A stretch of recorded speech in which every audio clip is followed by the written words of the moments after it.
Hello cooking lovers, కర్రీతో omelette తినడం common కదా. అదే ఆమ్లెటే కర్రీగా చేస్తే ఎలా ఉంటుందో చూద్దాం.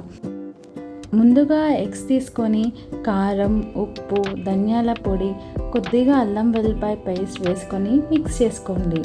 కారం, ఉప్పు జాగ్రత్త అండి, కొంచెమే వేసుకోండి ఎందుకంటే కర్రీలో మళ్ళీ వేస్తాం కాబట్టి. ఇప్పుడు సన్నగా తురుముకున్న ఆనియన్స్ వేసుకొని ఒకసారి మంచిగా మిక్స్ చేసుకోండి. ఇప్పుడు ఆమ్లెట్స్ లాగా వేసి లైట్గా ఆయిల్ వేసుకోండి పైన.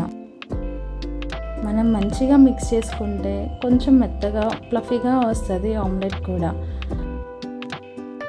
2 సైడ్స్ కాల్చుకున్నాక అన్ని ఆమ్లెట్స్ ఒక ప్లేట్లోకి వేసుకొని మంచిగా కట్ చేసుకోండి. కట్ చేసుకున్న ఆమ్లెట్ పీసెస్ అన్నీ పక్కకు పెట్టేసుకోండి. ఇప్పుడు ఒక కడాయి తీసుకొని దాంట్లో ఆయిల్ వేసుకొని తాలింపుకి కావాల్సిన మినప్పప్పు, ఆవాలు, జీలకర్ర వేసుకొని ఎర్రగా వేపుకున్నాక కట్ చేసుకున్న మిరపకాయలు ఒక 2 రెబ్బల కరివేపాకు కూడా వేసుకోండి.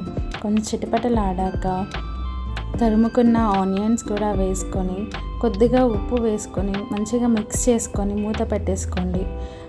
ఆనియన్స్ కొంచెం వేగాక అల్లం వెల్లిపాయ పేస్ట్ అండ్ పసుపు వేసుకొని ఆనియన్స్ మొత్తం కుక్ అయ్యే వరకు ఉంచండి. మూత పెట్టేసుకొని ఒక 2 మినిట్స్ తర్వాత 1/2 గ్లాస్ వాటర్ వేసుకొని కూరకి సరిపడా కారం, ధనియాల పొడి, ఉప్పు వేసుకోండి.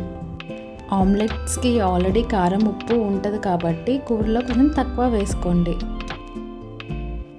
ఇలా వాటర్ మొత్తం దగ్గరకు వచ్చి కర్రీ మొత్తం దగ్గరికి అయ్యాక ఆమ్లెట్స్ వేసుకోండి. ఆమ్లెట్స్ సిమ్ మీద మాత్రమే ఉడికించండి ఎందుకంటే ఆల్రెడీ ఆనియన్స్ కుక్ అయినాయి కాబట్టి ఇవి కూడా కుక్డ్ కాబట్టి ఒక 5 మినిట్స్ సరిపోద్ది. లాస్ట్కి కొత్తిమీర వేసుకొని స్టవ్ ఆఫ్ చేసుకోండి. అంతే అండి. సో సింపుల్ కదా. ఎప్పుడూ చేసే ఎగ్ కర్రీ లాగా కాకుండా, ఎగ్ పుల్స్ లాగా కాకుండా ఒకసారి ఇలా ట్రై చేయండి. చాలా టేస్టీగా ఉంటుంది. Thank you.